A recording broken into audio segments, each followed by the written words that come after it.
Урматтуу кесиптештер, мына азыр Айыл чарба министринин берип аткан суроо жоопторун, өкмөт башчысынын берип аткандарын баарын сактап коюп, ноябрда дагы бир парламенттик угуу кылсак да, бүгүнкү айтылган сөздөрдүн канчалык деңгээлде аткарылды деген анализ кылсак. Себеби өткөн жылы деле дал ушундай көрүнүш болгон. Менин суроом Акылбек Жапаров мырзага. Кече маалымат кетти, Кыргыз министрлер кабинети Конституциянын 44-чү беренесин Конституциялык сотко кайрылыпсыңар. Пенсия, пособия, жөлөк пулдар боюнча. Эмне максатта кайрылдыңар ага? Ар бир өлкө өзүнүн мүмкүнчүлүгүнө жараса социалдык төлөмдөрдү төлөйт. Ошо боюнча разъяснение берүүнү сурандык Конституциялык соттон. Сиз мындай так жооп бериңизчи. Башта мындай бир күчтүү эле жооп берет элеңиз го. Азыр сүйлөсөмбү, сүйлөбөсөмбү, айтсамбы, айтпай эле койсомбу? Мындай тиригирээк болсоңуз. Мен билем, даражаңыз бийик, билем, бирок мындай так жооп бериңиз. Мен сизден улураакмын, даражам дагы улураакпы. Ошон үчүн мага акыл үйрөтпөй эле койсоңуз. Анда тагыраак жооп бериңиз да, там сүйлөгүңүз келбегенде. Кабинет министров катары өзүбүздүн укугубуз менен колдонуп, Конституциялык сотко ошо статьяны чечмелеп берүүнү суранып кайрылды. Анын эмнесин түшүнбөй атасыңар силер? Биз колубуздан келген гана жардамды бере алабыз. Анда эмне үчүн Конституцияга жазып койдуңар? Анда эмне Конституцияга ошентип жаздыңар? Ошо жазылып атканда мен каршы чыккам.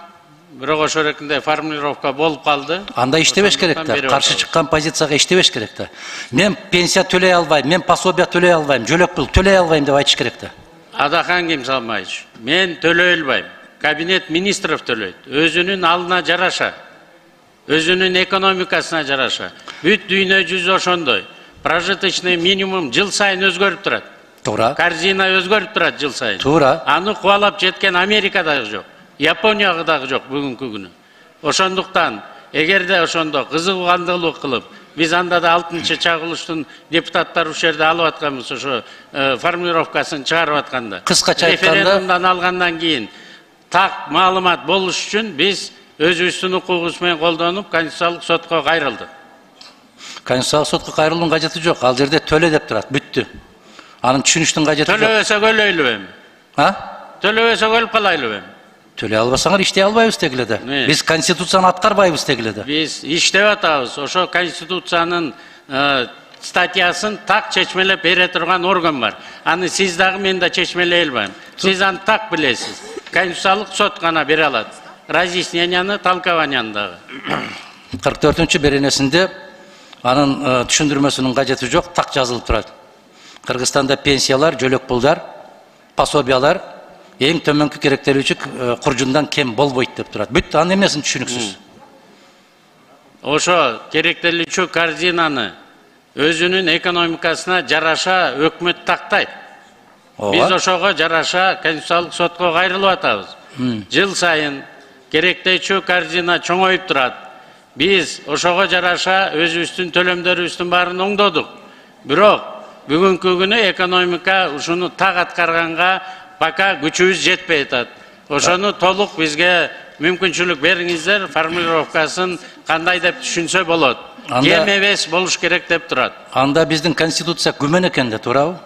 Ошо статьясынын формулировкасын биз так чечмелеш үчүн Конституциялык сотко кайрылдык. Бир статьясы үчүн. Да, кайсы статьялар күмөн? Мен билбейм, мен Конституциялык сот эмесмин. Аны Конституциялык соттон сураңыз да. Мен сизден сурайм. Бул сиздин милдетиңиз. Бул сиздин милдетиңиз, ошо Конституциянын беренелерин так кыйшайсыз аткаруу, пенсия төлөө. Менин милдетим республикалык бюджетти, законун сиз бекитип бересиз, ошону аткарыш. Жок, кечирип коесуз. Анда милдетиңизди түшүнбөйт экенсиз. Конституцияга сиз дагы ант бергенсиз, мен дагы ант бергем. Ага баарыбыз тең жооп беребиз. Биз ошо Конституцияга берген ант менен ушул жерде отурабыз, сизден сурап атабыз. Эмне үчүн аткаруу бийлиги аткара албай атат деп сурап атабыз. А эгер сиздин күмөн санап аткан болсоңуз, 1 жылдан бери эмне үчүн бербедиңиз? Ушуну берип атасыңар, ушул жогорку кеңеште улам маселе көтөрүлгөн сайын берип атасыңар. Эмне үчүн ушу мезгилге чейин бербедиңиз? Эмне үчүн каршы чыкпадыңыз? Биз мурун даярданып келдик, даяр болгондо тапшырдык Конституциялык сотко. Бюджетте ошол 44-чү беренеге жараша коюлганбы акча? Ошого жараша? Ошого аракет кылып атабыз. Ошон үчүн пенсионерлердин айлыктарынын баарын биз көтөрдүк. Эң төмөнкү Пособиялардын баарын көтөрдүк. эң төмөнкү керектөлүүчү куржун канча азыр бүгүн Кыргызстанда? 6800. Эң төмөнкү пенсия канча? 1200-ге чейин жетет. Мына көрдүңүзбү? Айырмасы 5000ден ашты. Эмне үчүн ал болгон? Анткени биздин фермерлердин баары 10 сомдон айына төлөп, бүгүнкү күнү азыр 3600 сом алып атат. Аны сиз экөөбүз жакшы билебиз. Фермерлердин жерге болгон салыгын эмне үчүн Пенсия босотуңар анда? дегенде өкмөт төлөбөйт. Пенсияны алтсаны аман киши өзү жакшы иштеп жүргөндө кийин бала чакам мени карабай койсо, мен ошо пенсия менен жашайм деп өзү алдын ала төлөйт. Ал пособия эмес. Пособиялардын баарын биз көтөрдүк. Сиз экөөбүз 2009-жылы жетимдерге 2000 эле сом пособия койгонбуз. 10 жылдан бери эч ким көтөрбөй коюптур. Азыр мына 6000ге көтөрдүк.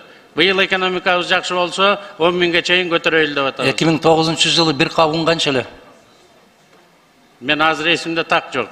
Эске сакташ керек. Ошондон улам көтөрүлөт. Керектөлүүчү корзина деген. Силер көтөрдүк деп кыйкыра берген менен азыр эле кесиптештер айтты. 5 сомдон турган пиязың 100 сомго чыгып кетти деп. Көтөрөсүңөр, милдеттүүсүңөр, ошону көтөрөбүз деп баргансыңар. Ал жүктү көтөрө албасаңар, көтөрөбүз деген азаматтар турат. Бергиле ошол азаматтарга көтөрүп кетсин ары карай. Мына ушундай бере турган убакытта келет. Ушундай мамиле жасаш керек. Урматтуу кесиптештер, мен өткөндө эле айттым эле, өкмөттүн отчетун берип атканда Конституциянын 44-чү беренесин аткарбагандыгы үчүн гана булар кызматтан кетиш керек деп. Мына азыр арасында бир дагы бир аял зат жок, башка бир кыз келиндер жок. Мыйзамдарды кабыл алып атканда жалаң кыз келиндер отурат. Эмне үчүн? Себеби алар окуйт. Алар сабаттуу.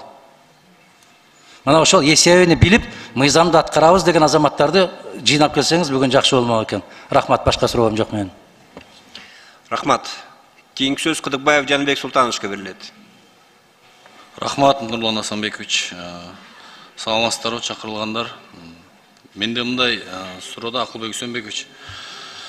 Биздин дыйкандарга мамилени бир башкача кылып өзгөртсөк жакшы болот эле да. Анткени ФСК 11 менен азыр 6% кредиттерди берип атабыз. Бирок Айыл банк менен РСК банктын саясаты 90-жылдан бери өзгөрбөй келатат да. Берүү механизмдери, критерийлери такыр өзгөрүлө элек. Анткени бүгүнкү ФСК менен берип аткан акча аз, өтө эле аз, ал дыйкандардын 1-2% эле жетип атат. Бирок ошол 2% дыйкан мүмкүнчүлүгү бар, возможносту бар төлөй турган дыйкандарды эле издеп, банктар ошолордун эле аркасынан жүрүп атат да. Карапайым дыйканга эч кандай мындай мүмкүнчүлүк болбой атат, алар ала албай жатат да. Анан мен айтат элем, ошо Айыл банктын саясатын жакшылап карап, ошол жерде кредитти берүүдө залогторду, олчойгон залогторду сурайт. Ошол айыл жергелеринде үйлөрдүн бааларын билесиздер, алар аз, 1 миллион сом алгысы келсе 2 миллион сомго залог сурап атышат да. Ошол акчаны берип атканда каяка пайдаланылат, үйрөнө алат, жер себет же мал алабы? Ошонун баарын өздөрү бергенден кийин, ошону алгандан кийин ошону залог алып эле беришсе, элдин деле түшүнүгү мындай ойгондо кредит эмне экенин, элге ошондой кредиттер жетсе жакшы болот эле да, ошо жетпей жатат да, Акылбек Үсөнбекович. Ушуну жакшылап карап койсоңуз, анан кластерлик деп бөлүп атабыз.